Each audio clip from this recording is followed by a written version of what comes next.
ഇതിങ്ങനെയൊക്കെ അങ്ങ് അവസാനിക്കട്ടെ. അതാ എല്ലാവർക്കും നല്ലത്. ഇനിയെങ്കിലും അമ്മയുടെ മകനായി ജീവിച്ചുകൊണ്ട് എന്റെ കാര്യത്തിൽ നിങ്ങൾ ഇടപെടരുത്. അനു, ഞാൻ എന്താ വേണ്ടെന്ന് നീ പറ. അതുപോലെ ചെയ്യാൻ ഞാൻ തയ്യാറാ. നിങ്ങള് അമ്മയെയും ആ വീട് ഉപേക്ഷിച്ച് എന്റെ കൂടെ വന്ന് ജീവിക്കണം.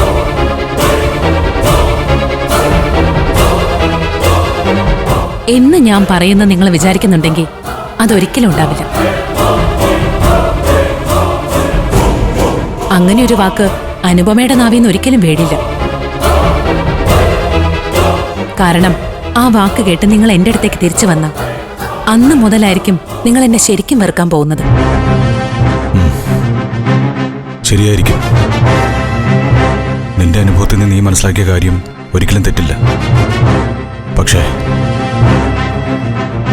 ഒന്നുകിൽ എൻ്റെ അമ്മ എന്നെ വെറുത്ത് അവരായിട്ട് എന്നെ ഉപേക്ഷിക്കണം,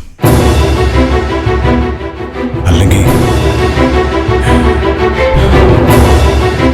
എൻ്റെ അമ്മ മരിക്കണം.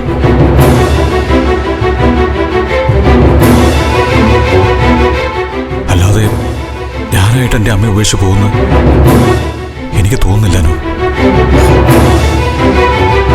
എന്ത് ദ്രോഹം ചെയ്താലും എത്ര വെറുത്താലും അവസാനം അതെല്ലാം മറന്ന് എൻ്റെ മനസ്സ് എൻ്റെ അമ്മയുടെ അടുത്തേക്ക് എത്തും. ഞാൻ അങ്ങനെ ആയി പോയാലോ? അതൊരു വലിയ കുറ്റമൊന്നുമല്ല.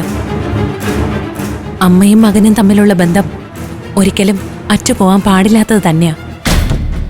പക്ഷേ സ്വന്തമായൊരു കുടുംബവും ജീവിതമൊക്കെ ആവുമ്പോൾ പലർക്കും അതിൽ ചില മാറ്റങ്ങളൊക്കെ ഉണ്ടാവും. പക്ഷെ ഇന്ദ്രേട്ടൻ കല്യാണം കഴിച്ചിട്ടും ഒരു മകൻ ജനിച്ചിട്ട് പോലും സ്വന്തം അമ്മയായിട്ടുള്ള ബന്ധത്തിന്റെ കെട്ടുറപ്പ് കൂടെ ചെയ്തിട്ടുള്ളൂ. ചിലപ്പോഴൊക്കെ ഒരു ഭാര്യ എന്ന നിലയ്ക്ക് എന്റെ പരാജയമാണതെന്ന് എനിക്ക് തോന്നാറുണ്ട്. എന്നാ അമ്മയും മകനും ഇപ്പോഴും അകലാതിരിക്കുന്നത് എന്റെ മനസ്സിന്റെ പുണ്യമായിട്ടും എനിക്ക് ചിലപ്പോൾ തോന്നാറുണ്ട്.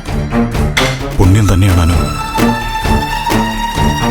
നീ ആയതുകൊണ്ട് മാത്രമാണ് ഇത്രയും കാലം എൻ്റെ ഭാര്യയായിട്ട് കൂടെ നിന്നതും എനിക്കൊരു മകനുണ്ടായതും.